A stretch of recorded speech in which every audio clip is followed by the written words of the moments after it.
بسم الله الرحمن الرحیم. اول تاسو ټول ته د لور کوم د سنټر کوم او دا پر کوم ټول خلکو ته زه په خبر په دی لکه باندې هر کله وایم نن یو د خبر کې د کومه جرګه وشواله د دوه فریقونو مانس کې څو فرمې کې کومه نظر ونه ده د بلشخیلو او د بڼه چمکني په کوم مانس کې مو دالتي د ټول کومونو متفقه تور باندې یو دا فیصله وکړه چې موږ ورمې کې امن غواړو مو امن پسند خال کیو مو جنګ جګړې نه غواړو مو شرونه بس توبې کړي دي مو سره د سپیږي مو تعلیم غواړو مو ایجوکیشن غواړو مو هیلث فیسیلیټیز غواړو او دا کوم دوه فریق دي ابو صاحب شکیری صاحب د اپر فورم نه خبري وکړي دوستان.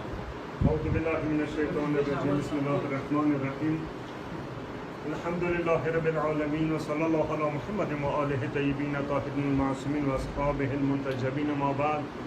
قال الله الحكيم واعتصموا بحبل الله جميعا ولا تفرقوا. زټول نوال د غټول حاضرینو د شیا سنیانو شکریا د کوم چې د حساسي موقع باندې د اکټه شویو مو د غټول سره حاضرو فقط ون نکاتی ایجنډا ده هغه داده سموتا کورمی کی تمام دنیا کی خاص کر کورم څنګه مو وطن دي چې مت د امن ضرورت ده څه امن کلوي امن بعد تعلیم امن بعد کاروبار امن بعد هر یو سلسله کومه به امن بعد وي جنگ د مسایلو حل نه ده سوره هم څه جنگ وشي اخیری به خبره د مذاکرات په میز باندې فیصله کیږي موجوده کوم جنگ د بلشخیلو او د بل چمکني منځ ده دی جنگ حواله سره مو د شیعه سنی مشترک دغه ځای کوم کسانی کټه شویو مو ټول مطالبه دا کوو چې په کار دی فورا شیعه سنیان جنگ بندي وکي فورا د خپل ځای نه وباشي مو تاسو څوره خبر دی په کار د مذاکراتو په ذریعہ حل کو د جنگ په ذریعہ د خبر نه حل کیږي جنگ په ذریعہ د اسلام دشمنانو مقاصد پر کیږي د اسلام مقاصد هیڅ کله جنگ سره نه پر کیږي دا د موټولو میسج دی دا د موټولو پیغام دی زه امید کوم چې ان شاء الله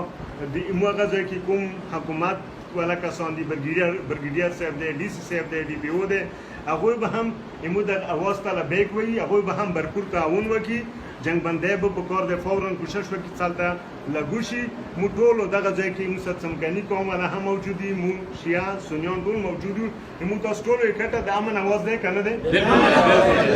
ټول د غوړیانو فورا په کار د جنگ بندي وشي بالکل دایمو اواز په کار دی د میډیا په ذریعہ دوی ته ودینه علاوه مو گورنر صاحب د صوبه سرحد د کې والا یا وزیر اعلی دی یا مرکز کوم حاکمان دي هغه په کار دی مو د اواز واوري چې مو د جنگ نه غواړو مو د امن غواړو جنگ د مسایلو حل نه دی په کار دی فورا جنگ بندي وشي هغه نه بعد کومه غځای کې زمکه باندې په نظر کمیشن په ذریعہ سره یا نور کوم مناسب ذریعہ دی هغه په ذریعہ سره خبرې مخته لاړ شي جنگ د مسایلو حل نه دی. والسلام علیکم ورحمت الله وبرکاته. ماشاءالله ډیره مهرباني ابو صاحب دویم فریق د بڑا چمکني سره تعلق لري احسان بای به تاسو ته خپل خبرې وکړي. بسم الله الرحمن الرحیم. واعتصموا بحبل الله جميعا ولا تفرقوا. زه احسان الله یم د چمکني یوت موومنټ نماینده په حیث تاسو ته مخاطب یم.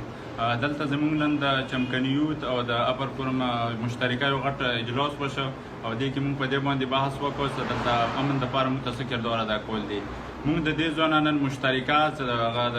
باسه کورمې دي که هغه د موږ د چمکني قوم سره تعلق لرونکي خلک دي په هغې باندې دا غږ کوو هغې ته دا اپیل کوو چې تاسو ډزبندي وکړئ او سبا پورې به انشاءالله ډزبندي وشوله ښه پخه که هغه ونه شوه نو سبا به انشاءالله موږ د نور اقداماتو طرف ته ځو هغه سره داسې ډېر اپشنې موږ سره زیر غور دي امن مارچ هم موږ هغه کړی دی سجسټډ کړی دی پلان دی نو داسې نور اقدامات به هم وچوتو فلحال موږ په خپل قوم باندې دا غږ کوو دا اپیل ورته کوو چې تاسو ډزبندي وکړئ فلپور مننه.